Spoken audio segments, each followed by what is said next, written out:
નમસ્કાર મિત્રો આજે તારીખ 14 ઓગસ્ટ 2026 દેશ અને દુનિયાના સુપરફાસ્ટ સમાચારમાં તમારું સ્વાગત છે। ગુજરાતના જુદા જુદા વિસ્તારમાં સાર્વત્રિક વરસાદી માહોલ જામ્યો છે, જ્યાં છેલ્લા 24 કલાક દરમિયાન રાજ્યના અસંખ્ય તાલુકાઓમાં નોંધપાત્ર વરસાદ વરસી ગયો અને ખેડ બ્રહ્મા વિસ્તારમાં સૌથી વધુ 3.5 ઇંચ જેટલો વરસાદ નોંધાયો છે। અન્ય મહત્વના સમાચારની વાત કરીએ તો ભારત દેશ આગામી 15મી ઓગસ્ટના રોજ પોતાની આઝાદીના 79 વર્ષ પૂર્ણ કરીને પોતાનો 80મો સ્વતંત્રતા દિવસ ઉત્સાહભેર ઉજવવાની તૈયારીઓ કરી રહ્યો છે।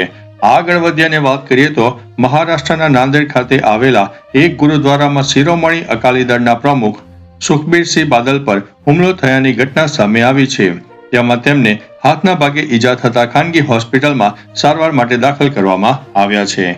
અન્ય મહત્વના સમાચારની વાત કરીએ તો મનોરંજન જગતમાં લોકપ્રિય ટેલિવિઝન શો તારક મહેતા કા ઉલ્ટા ચશ્મા એમ અભિનેતા તન્મય વેકરિયા ઉર્ફે બાગાએ પોતાની મહેનતથી આશરે 65 લાખ રૂપિયાની નવી લક્ઝરી કાર ખરીદીને પોતાના વાહનોના કલેક્શનમાં ઉમેરો કર્યો છે।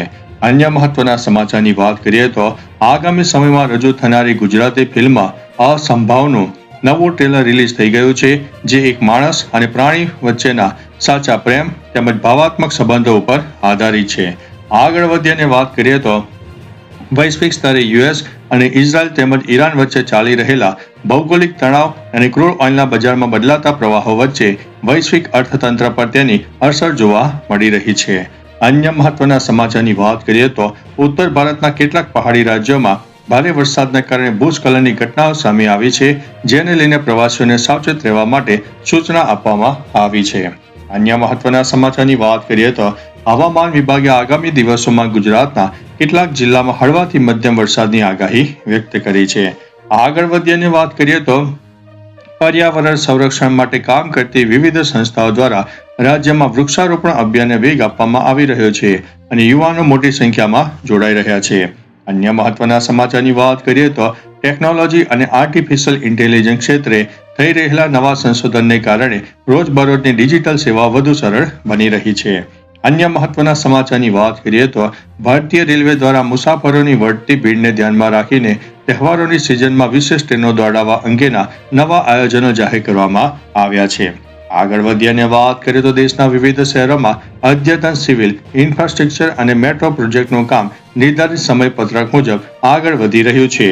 આગળ વાત કરીશું સોશિયલ મીડિયા પર સેલિબ્રિટીઝના વ્યક્તિત્વ અને ટ્રેડમાર્ક સુરક્ષા લઈને અદાલતો દ્વારા કડક આદેશો આપવામાં આવી રહ્યા છે, જેથી અનઅધિકૃત ઉપયોગ અટકાવી શકાય। આગળ વધીને વાત કરીએ તો નાની અને મધ્યમ કદની ઔદ્યોગિક સાહસિક કંપનીઓ પોતાના રિટેલ નેટવર્કને વિસ્તારવા માટે દેશભરના મોલ અને બજારોમાં નવા આઉટલેટ ખોલી રહી છે। આગળ વાત કરીશું સ્થાનિક સ્તરે પરંપરાગત હસ્તકલા અને કુટીર ઉદ્યોગોને પ્રોત્સાહન આપવા માટે સરકાર દ્વારા વિશેષ પ્રદર્શનો અને મેળાનું આયોજન કરવામાં આવી રહ્યું છે।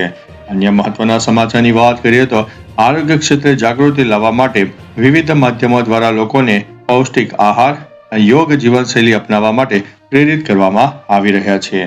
આગળ વધીશું અને વાત કરીશું શૈક્ષણિક સંસ્થામાં વિદ્યાર્થીઓમાં વૈજ્ઞાનિક અભિગમ કેળવાય તે માટે વિશેષ વિજ્ઞાન મેળા અને પ્રદર્શનોનું આયોજન કરવામાં આવી રહ્યું છે। આગળ વધીને વાત કરીએ તો ઉર્જા ક્ષેત્રે પર્યાવરણને અનુકૂળ સોલાર પાવર અને ગ્રીન એનર્જીના ઉપયોગને પ્રોત્સાહન આપવા માટે નાગરિકોમાં જાગૃતિ અભિયાન ચલાવવામાં આવી રહ્યા છે। અન્ય મહત્વના સમાચારની વાત કરીએ તો સાંસ્કૃતિક વારસાને જાળવી રાખવા માટે પુરાતત્વ વિભાગ દ્વારા રાજ્યના ઐતિહાસિક સ્મારકો અને મંદિરોના જીર્ણોદ્ધારની કામગીરી હાથ ધરવામાં આવી છે। આગળ વધીને વાત કરીએ તો મોન્સૂન સિઝનને ધ્યાનમાં રાખીને કૃષિ યુનિવર્સિટીઓ દ્વારા ખેડૂતોને પાક સંરક્ષણ અને આધુનિક પદ્ધતિઓ અંગે સમયસર માર્ગદર્શન પૂરું પાડવામાં આવી રહ્યું છે। ત્યારે વાત કરીએ તો મોન્સૂન સિઝનને ધ્યાનમાં રાખીને કૃષિ યુનિવર્સિટીઓ દ્વારા ખેડૂતોને પાક સંરક્ષણ અને આધુનિક પદ્ધતિઓ અંગે સમયસર માર્ગદર્શન પૂરું પાડવામાં આવી રહ્યું છે। ત્યારે વાત કરીશું પ્રવાસન ક્ષેત્રે વધારો થાય તે માટે રાજ્યના પ્રવાસન નિગમ દ્વારા કુદરતી સૌંદર્ય ધરાવતા સ્થળોનો વિકાસ કરવામાં આવી રહ્યો છે।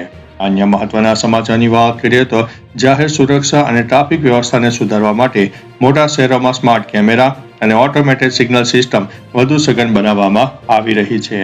અન્ય મહત્વના સમાચારની વાત કરીએ તો યુવા પેઢીમાં કૌશલ્ય વિકાસ વધે તે હેતુસર વિવિધ વ્યાવસાયિક તાલીમ કેન્દ્રો દ્વારા વિશેષ સત્રો અને શિબિરોનું આયોજન કરવામાં આવી રહ્યું છે। ત્યારે વાત કરીશું મિત્રો ગુજરાતમાં પવિત્ર શ્રાવણ માસના પ્રારંભ સાથે જ રાજ્ય પરના શિવાલયોમાં ભક્તોની ભારે ભીડ જોવા મળી રહી છે અને હર હર મહાદેવના નાદ સાથે સમગ્ર વાતાવરણ ભક્તિમય બન્યું છે.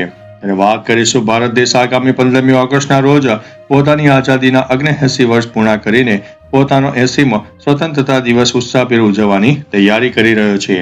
અને વાત કરીએ તો મહારાષ્ટ્રના નાંદેડ ખાતે આવેલા એક ગુરુદ્વારામાં શિરોમણી અકાલી દળના પ્રમુખ સુખબીરસિંહ બાદલ પર હુમલો થયાની ઘટના સામે આવી છે, જેમાં તેમને હાથના ભાગે ઈજા થઈ હોવાના અહેવાલ છે. અને વાત કરીએ તો મિત્રો મનોરંજન જગતમાં લોકપ્રિય ટીવી શો તારક મહેતા કા ઉલ્ટા ચશ્મા એમ અભિનેતા તન્મય વેકરિયા ઉર્ફે બાગાએ પોતાની મહેનતથી આશરે 65 લાખ રૂપિયાની નવી લક્ઝરી કાર ખરીદીને પોતાના વાહનોના કલેક્શનમાં ઉમેરો કર્યો છે. ત્યારે વાત કરીશું ઉત્તર ભારતના કેટલાક પહાડી રાજ્યોમાં ભારે વરસાદને કારણે ભૂસ્ખલનની ઘટનાઓ સામે આવી છે, જેને લઈને પ્રવાસીઓને સાવચેત રહેવા માટે સૂચના આપવામાં આવી છે. અન્ય મહત્વના સમાચારની વાત કરીએ તો ભારતીય રેલવે દ્વારા મુસાફરોની વધતી ભીડને ધ્યાનમાં રાખીને તહેવારોની સિઝનમાં વિશેષ ટ્રેનો દોડાવવા અંગેના નવા આયોજનો જારી કરવામાં આવ્યા છે.